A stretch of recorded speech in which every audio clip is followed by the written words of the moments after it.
ഇന്ന് തന്നെ ഡൗൺലോഡ് ചെയ്യൂ. കാണൂ നിങ്ങളുടെ ഫേവറേറ്റ് ഷോസ്. എന്നെ എന്തെങ്കിലും ആവശ്യമുണ്ടെങ്കിൽ ഏടത്തമ്മ വിളിക്കുന്നത് എന്തുകൊണ്ട്? എന്നോടുള്ള വിശ്വാസം കൊണ്ടല്ലേ. ആ വിശ്വാസം ഞാനിപ്പോ അങ്ങോട്ടും കാണിക്കണ്ടേ? ഷടാ, ഇതിപ്പോ വലിയ കഷ്ടമായല്ലോ.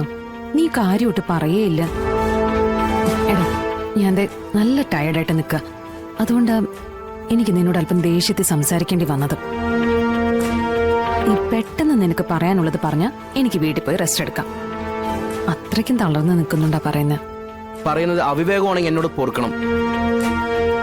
എന്റെ അച്ഛന്റെ കുടുംബം തകരുന്നത് ഒട്ടും കണ്ടു നിൽക്കാൻ പറ്റാത്തതുകൊണ്ട് ഞാൻ പറയുന്നതാ. എന്റെ അച്ഛനെ ഒരു പെണ്ണ് ഇടയ്ക്കിടയ്ക്ക് വിളിക്കുന്നുണ്ട്. ഇന്നാ പെൺകുട്ടിക്ക് പൈസ കൊടുക്കുന്നത് ഞാൻ കണ്ടു. തോളി തട്ടി ആശ്വസിപ്പിക്കുന്നത് ഞാൻ കണ്ടു.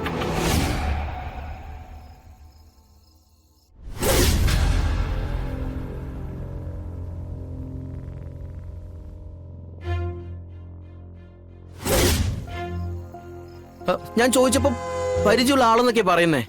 എടാ, നീ നിന്റെ ആശാനെ കുറിച്ചായി പറയുന്നത്. വിഷ്ണുവേട്ടന്റെ പോക്ക് മോശമാണെന്നാണ് നീ പറയുന്നത്. അയ്യോ, ഞാൻ അങ്ങനെയൊക്കെ പറയൂ? പിന്നെ ഇത് ആരോടോ വന്ന് പറയുന്നതൊക്കെ എനിക്കറിയാം. അങ്ങനെയൊക്കെ കണ്ടപ്പോ എന്റെ പൊട്ടബുദ്ധി തോന്നിയ പൊട്ടത്തരങ്ങളായിരിക്കാം. അല്ല, വിട്ടുകളയല്ലേ എടുത്തി. എടാ, ആ കുട്ടിയെ എനിക്കറിയാം. വിഷ്ണുവേട്ടന്റെ കൂടെ പഠിച്ചതാ. എന്നെ വിഷ്ണുവേട്ടൻ പരിചയപ്പെടുത്തി തരുകയും ചെയ്തു. എന്തെങ്കിലും കള്ളത്തരം ഉണ്ടെങ്കിൽ എന്നെ ഒളിപ്പിക്കുകയല്ലേ ചെയ്യൂ. അത് ശരിയാ. പക്ഷെ എന്തെങ്കിലും ഒരിക്കൽ ആരെങ്കിലും പറയുന്നത് കേട്ട് ഏട്ടത്തമ്മ സംശയിക്കാതിരിക്കാൻ മനഃപൂർവ്വം ആശന പെൺകുട്ടിയെ പരിചയപ്പെടുത്തിയതാണെങ്കിലോ?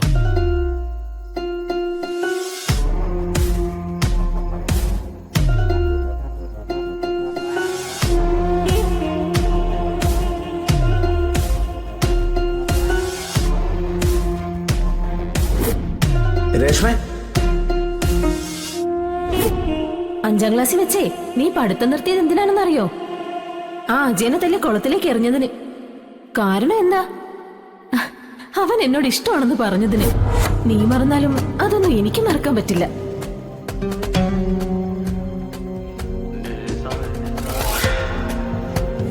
ബ്രഹ്മാവാണെങ്കിലും ആണുങ്ങളല്ലേ എടുത്തേമ്മേ? ചിലപ്പോ കണക്കുകൂട്ടലുകൾക്ക് പിഴവ് വന്നാലോ? വന്നുകൂടായില്ലല്ലോ. എന്റെ അവസ്ഥ എടുത്തമ്മയ്ക്ക് അറിയാലോ. ഭക്ത ഹനുമാനെ ശ്രീരാമദേവനെ കാണണമെങ്കിൽ സീതാദേവി കൂടെ ഉണ്ടാവണം.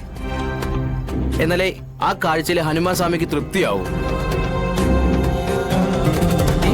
ഈ സീത എന്റെ ആശാനോടൊപ്പം എന്നും ഉണ്ടാവണമെന്ന് ഞാൻ ആഗ്രഹിക്കുന്നുണ്ട്. അതുകൊണ്ടാണ് ഞാൻ എന്റെ ആശാനം പറഞ്ഞ് ഞാൻ ഈ വിവരം ഏടത്തമ്മ വന്ന് അറിയിക്കുന്നത്.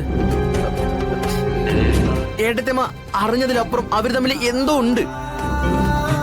ഒരു കണ്ണ് ഏട്ടത്തമ്മ തുറന്നു വെക്കണം. ഞാൻ ഗുരുത്വദോഷമാണ് പറയുന്നെങ്കിലും ഒന്ന് സൂക്ഷിച്ച പൊട്ടാതെ ഉടയാതെ എന്റെ അച്ഛന്റെ ജീവിതം മുന്നോട്ട് കൊണ്ടുപോകാൻ പറ്റും. നന്മ ആഗ്രഹിച്ചിട്ടുള്ളൂ. മരണം വരെ അത് അങ്ങനെ തന്നെ ആയിരിക്കുകയും ചെയ്യും.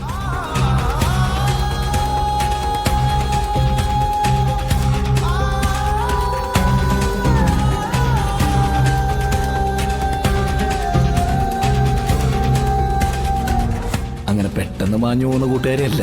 ആഴത്തിൽ ആഴ്ന്നിറങ്ങിയതായിരുന്നു. അങ്ങനെ ചോദിച്ചാ എനിക്ക് മറുപടി ഒന്നുമില്ല.